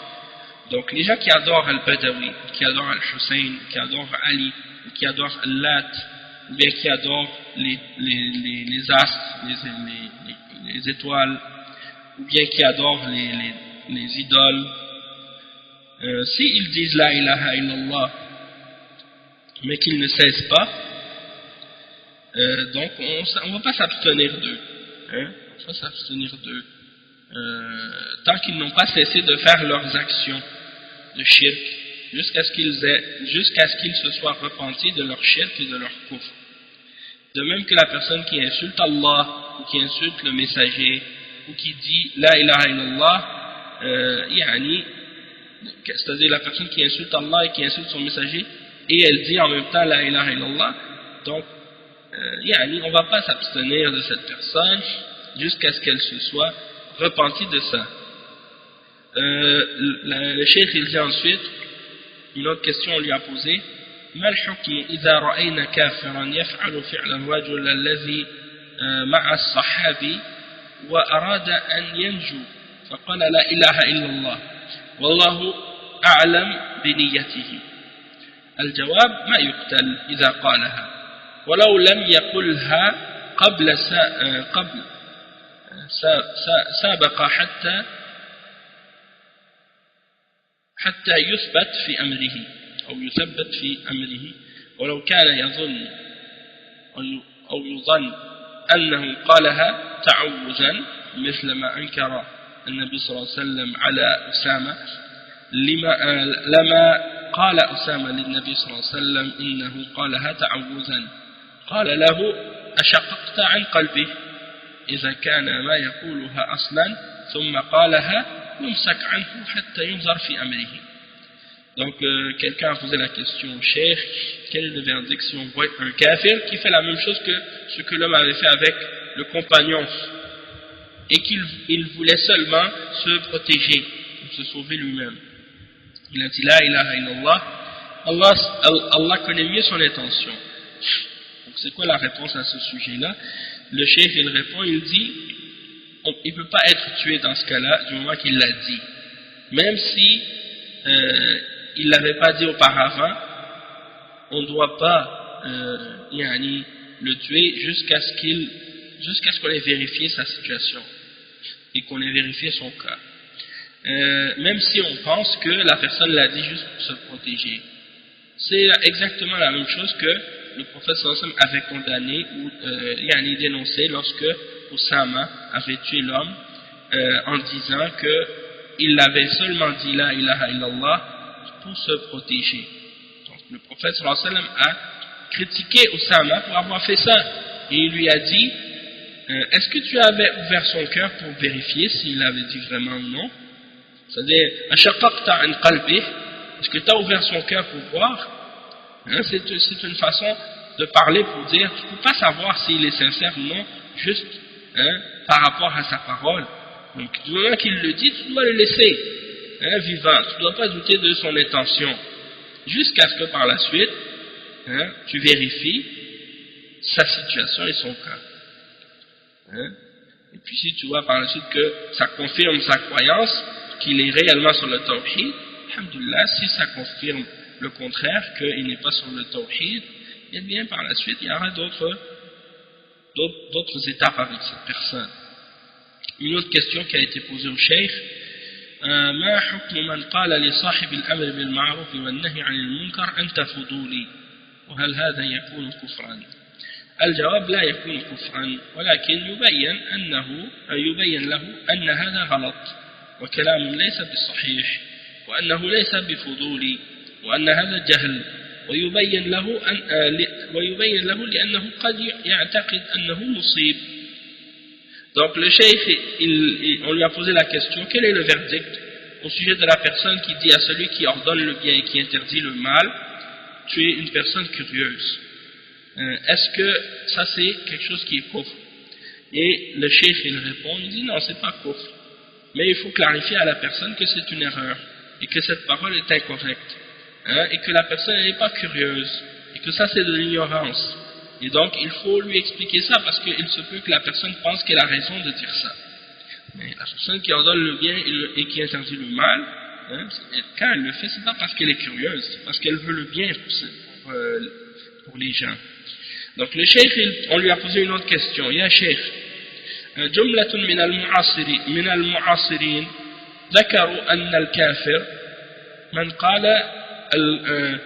من قال الكفر أو عمل بالكفر فلا يكفر حتى تقام عليه الحجة ودرجوا عباد القبور في هذا. الجواب هذا من جهلهم عباد القبور كفار واليهود كفار والنصارى كفار ولكن عند القتل يستتابون فإن تابوا وإلا قتلوا.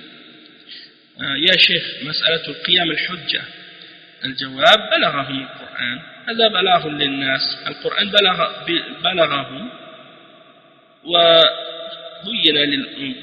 وبين المسلمين.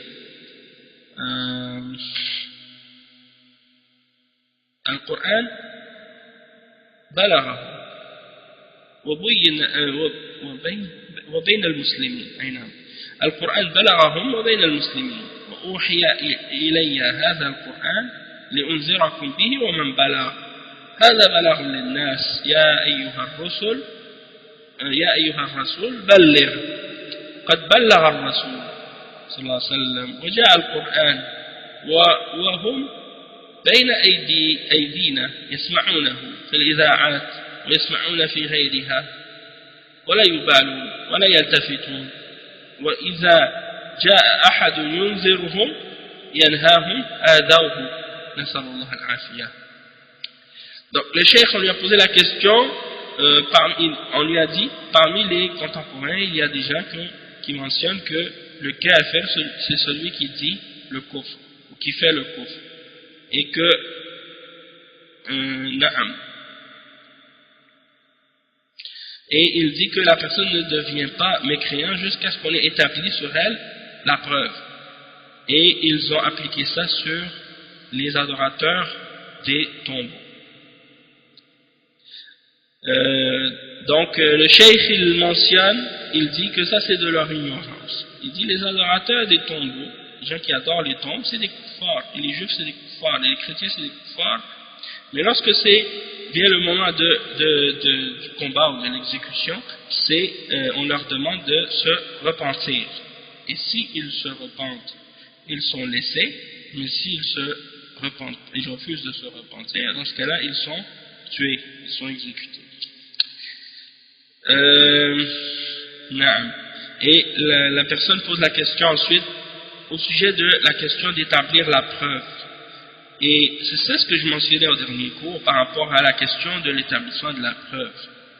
Qu'il y en a des ulama, parmi les ulama comme Cheikh bin Baz et Cheikh Al-Fawzan et d'autres mashayikh aussi, considèrent que toute personne qui a entendu le Coran, eh bien la preuve a été établie contre lui. Parce que ça c'est des choses qui font partie de ce qui est clair de la religion, le tawhid et le shirk. Donc pour eux, dans ces questions-là, il n'y a pas d'établissement de la preuve. Du moment que la personne a entendu le Coran et la Sunna et qu'ils comprennent la langue arabe et qu'ils ont accès à la science, donc dans ce cas-là, ces gens-là sont, la preuve a été établie contre eux. Et le cheikh, c'est ça qu'il répond à ce sujet-là. Tandis qu'il y a d'autres ulama qui ont mentionné que, bien entendu, il y a même Cheikh bin Baz aussi, même Cheikh Al-Fawzan, ils ont dit, si c'est des gens par contre qui n'ont pas accès à la science, qui sont dans des endroits très isolés ou qui viennent de se convertir à l'islam, ou que ce sont des gens qui ne comprennent pas l'arabe, des gens qui viennent dans des pays où ils n'ont pas lu le Coran en arabe, ils ne connaissent pas la langue arabe ou des choses comme ça, ces gens-là, c'est pas la même chose. Mais ils les considèrent quand même comme étant des mouchriquines et des kuffars, mais ils disent qu'il faut leur faire la da'wa et qu'il faut les appeler au tawhid et leur expliquer les choses. Et il y en a qui mentionnent parmi les ulama que ces gens-là, parmi ceux qui sont dans les catégories qui seront excusées, c'est juste qu'au jour de la résurrection, ils ne seront pas jugés de la même manière que les autres, ils auront un jugement spécial et ils auront en fait une épreuve à traverser ou une épreuve à passer, et que s'ils réussissent cette épreuve, ils seront au paradis. Donc ça c'est ceux qui n'ont pas reçu le message, ou à qui le message n'a pas été transmis. Mais ici le chef il explique par rapport à ceux qui savent, et ça c'est par rapport à des gens qui font le shirk et qui adorent les tombes et les morts et qui connaissent la langue arabe et même parfois sont très, très éduqués et qui ont appris beaucoup de choses sur la religion de façon générale, même parfois il y en a qui sont même des docteurs en islam, comme Cheikh Al-Fawzan l'a expliqué, et qui défendent le shirk, et qui déclarent même kuffar ceux qui ne sont pas d'accord avec eux, dans l'adoration des morts. Donc, ces gens-là, ils disent le Coran dans leur langue, le Coran, pardon, il leur a été transmis, et ce Coran, il est une transmission pour les hommes, et il est parmi les musulmans. Et Allah subhanahu wa ta'ala dit dans le verset 19 dans Surat Al-An'am, ceci, le verset qui dit: et on m'a révélé ce Coran pour que je vous avertisse et pour avertir tous ceux à qui il est transmis. Et le verset 52 dans Surat Ibrahim, dans lequel Allah subhanahu wa ta'ala dit: et c'est une transmission pour les hommes.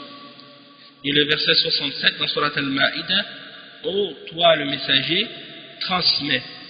Et le cheikh ensuite il dit que le messager sallallahu alayhi wa sallam, il a transmis, et le Coran il a été transmis, et il est parmi nous, entre nos mains, et on l'entend dans les émissions de radio, même à la radio on entend le Coran, et on l'entend également ailleurs.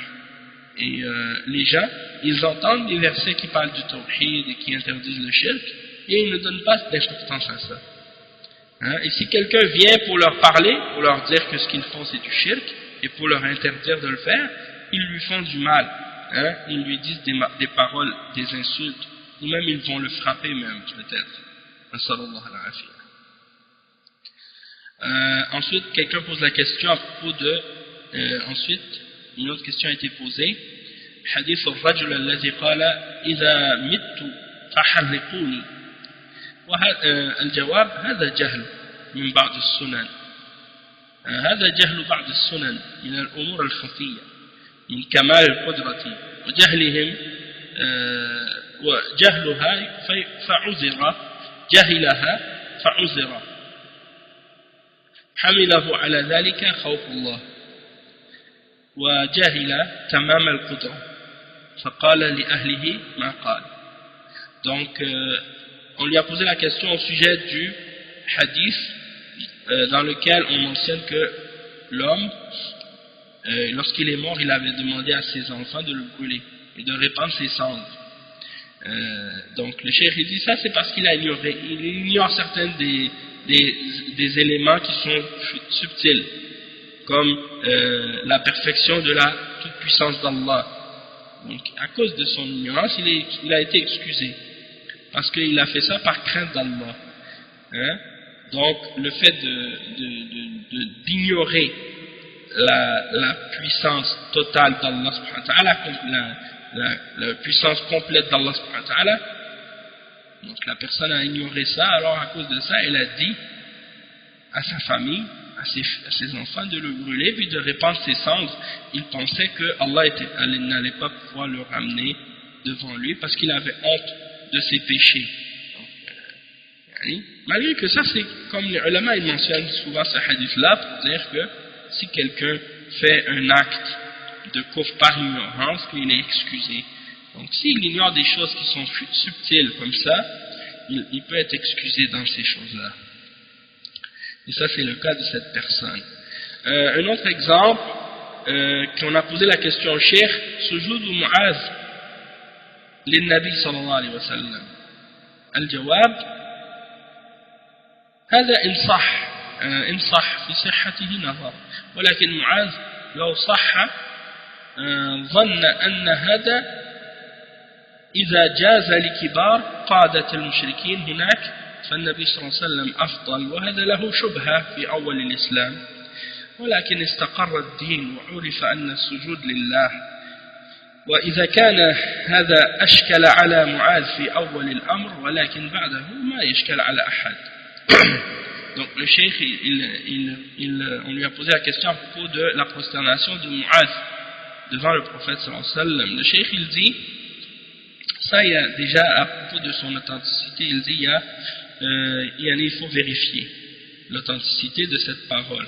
Mais il dit, mais Mu'adh, même si cette parole elle est vraie, même si elle était authentique, c'est parce que Mu'adh il a pensé que si c'était permis aux gens importants parmi les mouchriquins que les gens se prosternent devant eux, donc il a vu que le prophète sallallahu alayhi wa sallam était meilleur qu'eux, et donc il a fait cette analogie-là, en disant que si eux ils le font pour ces gens-là, donc le prophète sallallahu alayhi wa sallam le mérite encore plus. Et le prophète sallallahu alayhi wa sallam lui a interdit de le faire, et il lui a dit que si je devais ordonner à quelqu'un de se prosterner devant un autre, j'aurais ordonné à la femme de se prosterner devant son mari. Hein? Donc c'était pour lui montrer que la prosternation devant un autre être humain, c'est haram. Et donc, ça c'est parce que c'était au début de l'islam. Et les gens, ils avaient une choubha, ils n'avaient pas bien compris peut-être cet aspect-là. Mais une fois que la religion elle a été clarifiée, établie, et que les gens ont su que la prosternation c'est quelque chose qui appartient uniquement à Allah, par la suite ça c'est devenu clair. Et si ça a été quelque chose qui a causé un problème dans la compréhension de Mu'adh ibn Jabal au début, par la suite, ça ne pose plus de problème pour personne, parce que ces choses-là sont devenues claires par la suite. On a posé la question au cheikh ensuite. بعض أئمة الطرق المنحرفة